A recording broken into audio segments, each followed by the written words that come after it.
El siglo XX será ya para siempre designado como el más violento de la historia de la humanidad. Dos totalitarismos, el nazi y el comunista, además de dos guerras mundiales transcurridas en suelo europeo, tendrán mucho que ver en esto.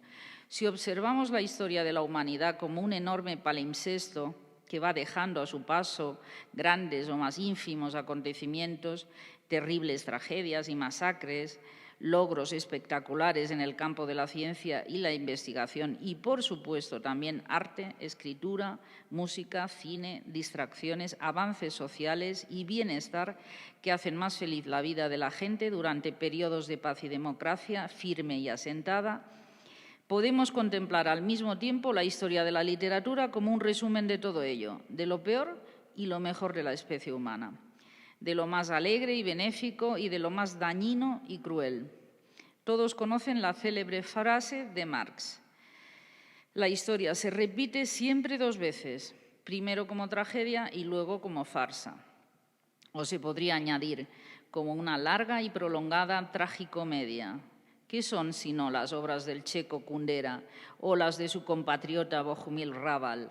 Por no hablar de esa risa triste que siempre amparó y protegió a lo largo de su vida las bromas y juegos literarios del francés Georges Perec, huérfano de judíos masacrados, su padre al comienzo de la Segunda Guerra Mundial como soldado y su madre asesinada en Auschwitz poco después.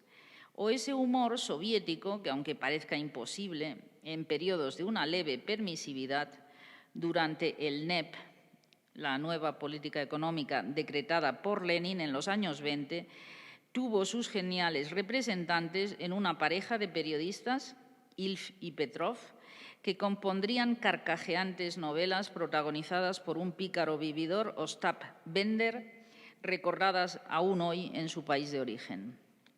Hay un momento en la gran obra Vida y Destino del ruso Vasily Grossman, novela Río, que podría denominarse la guerra y paz de la batalla de Stalingrado y de la invasión nazi en la Unión Soviética, una obra que tras muchos avatares este escritor concluiría en 1960, en que un siniestro personaje llamado Lis, oficial de la Gestapo, le lanza una cínica perorata a su prisionero ruso, el viejo bolchevique Mostovskoy.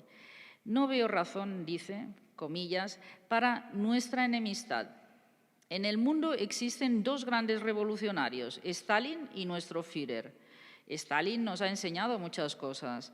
Para construir el socialismo, Stalin no vaciló, liquidó a millones de campesinos. Nuestro Hitler advirtió que al movimiento nacionalsocialista alemán le estorbaba un enemigo y decidió liquidar a millones de judíos. Pero Stalin no es solo un discípulo, es también un genio. En la noche de los cuchillos largos encontró la idea de las grandes purgas del partido de 1937. Debe creerme, sé que para usted soy su espejo. Esta cínica perorata se repetiría e intercambiaría por partida doble a lo largo del siglo XX. Algunos escritores, como es el caso del Premio Nobel de Literatura Imre Kertész o del rumano Norman Manea, lo sufrirán de modo dual y en sus obras dejarían impresionantes testimonios de esa tiranía sufrida en sus propias carnes. Primero la nazi, al ser judíos, y luego la comunista, al no aceptar la sumisión a un sistema totalitario. Así lo expresó Norman Manea, deportado junto a su familia cuando solo era un niño a un campo de concentración en lo que hoy es Ucrania, en su libro autobiográfico El regreso del hooligan. 2 puntos, comillas. 2 exilios. A los 5 años por culpa de un dictador y de su ideología, es decir, Antonescu, aliado de la Guardia de Hierro, los feroces fascistas rumanos de los años 30, entre los que se contaban entonces Cioran y Mircea Eliade, que se completó a los 50 años por culpa de otro dictador, Ceausescu, de una ideología aparentemente opuesta. Obsérvese la ironía de estos autores, de este autor en concreto, al pronunciar la palabra aparentemente.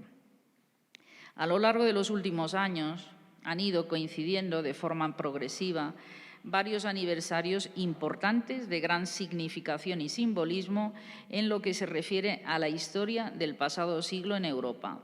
Por ejemplo, la conmemoración en 2014 del aniversario del comienzo de la Primera Guerra Mundial. Un funesto espoletazo de salida que daría paso nada más ni nada menos que a 2 guerras mundiales y que tuvo lugar el 28 de julio de 1914 para finalizar el 11 de noviembre de 1918. Nada sería igual desde entonces.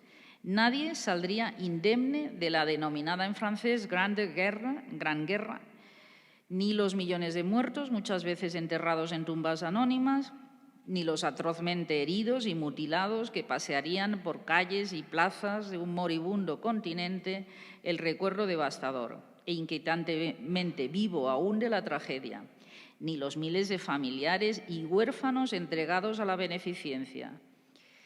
Como se sabe, las fronteras serían redibujadas, 4 grandes imperios desaparecerían del mapa de un plumazo y estados, economías, sociedades europeas o no europeas saldrían transformadas en ocasiones radicalmente. El combate final, se abre en comillas, el último asalto parecía haber llegado. El destino de pueblos enteros había sido arrojado a la balanza. Se trataba del porvenir del mundo, diría el escritor y militar alemán, participante en las 2 guerras mundiales, Ernest Jünger, en su gran clásico de aquella apocalíptica contienda titulado Tempestades de acero, del 1920. Otros importantes clásicos de aquella contienda, la Primera Guerra Mundial, estarían firmados por grandes escritores franceses como Blaise Cendrars, Henri Barbusse, Gabriel Chevalier, Romain Rolland, Céline, o por italianos como Emilio Lussu. El campo político abonaría lo desconocido, con la emergencia furiosa del comunismo y de los fascismos, cuya irresistible fuerza de atracción sobre las poblaciones europeas era uno de los más amargos frutos de la Guerra del 14. Las formas de la guerra en sí habían sido enteramente modificadas a causa de la extrema brutalidad del combate y de la triste y salvaje consolidación de unas culturas de guerra nacionales. La guerra también arruinó las finanzas públicas y las monedas de los países europeos, convirtiéndose los Estados Unidos en el gran donante de fondos mundiales. Vencedores y vencidos sufrirían las mismas consecuencias humanas tras 4 años de conflicto, pero la intransigencia de los primeros, los vencedores, unida a la amargura de los segundos, los vencidos, desembocó fatalmente en un desastre político y cultural del que la Segunda Guerra Mundial sería la consecuencia más directa. En resumen, los años que van de 1914 al 18, sacudiendo al mundo entero tras de sí, orientaron fatalmente el destino trágico del siglo XX. Aunque también, por supuesto, muchos de estos periódicos aniversarios celebrados estos últimos años a lo largo y ancho de Europa tienen que ver muy en concreto con lo que se refiere a la descomunal tragedia que fue la Segunda Guerra Mundial, aún viva y en tantos aspectos latente, al menos en lo referido al gran número de advertencias y desgraciadas lecciones, como es el caso de la intolerancia y la xenofobia, que todos los ciudadanos actuales europeos tienen que revisar sin cesar, una y otra vez, por consabido y asumido que parezca todo. Como cualquiera en nuestros días puede advertir, se trata de una bibliografía y filmografía que no deja de crecer a través de estudios pormenorizados, de ensayos y nuevas revelaciones, de novelas magníficas como la citada Vida y Destino, de las obras recuperadas y cada vez más reeditadas de autores espléndidos durante un tiempo olvidados, como la francesa Irene Nemirovsky, el húngaro Sándor Márai, los alemanes Hans Fallada y Wolfgang Köppen, o los polacos Tadeusz Borowski y Sofia Nałkowska, por citar solo algunos. También películas y excelentes documentales.